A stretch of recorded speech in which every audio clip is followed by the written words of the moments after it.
বিশ্ব মিডিয়ার সামনে ইসরায়েল কান্নাকাটি করতেছে ইরান কিভাবে তাদের সাধারণ জনগণের উপর, সিভিলিয়ানদের উপর কেমনে অ্যাটাক করতে পারে। তারা ভুলে গেছে তারা যে গাজায় যে সাধারণ নিরীহ বাচ্চাদের উপর অ্যাটাক করেছিল, যাদের কোনো ব্যাংকার ছিল না, কিছু ছিল না।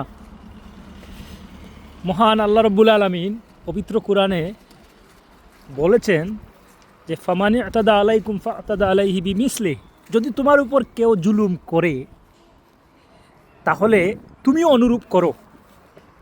মা আতাদা আলাইকুম ওয়াত্তাকুল্লাহ ইন্নাল্লাহা গফুর রহিম, অর্থাৎ অনুরূপ করো, বেশি করো না, এবং আল্লাহকে ভয় করো। তো আমরা যদি আল্লাহকে মানি, আপনি দেখবেন ইসরায়েল কিন্তু এখন ইরানে অ্যাটাক করার আগে 10 বার চিন্তা করবে।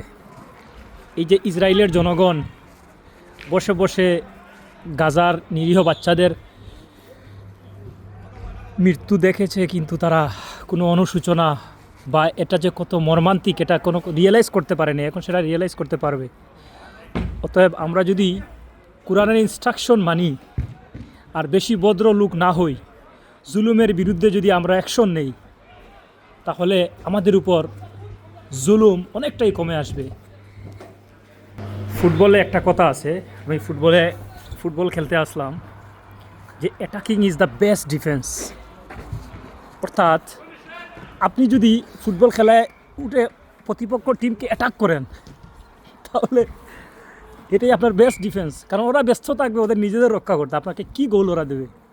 অতএব attacking is the best defence.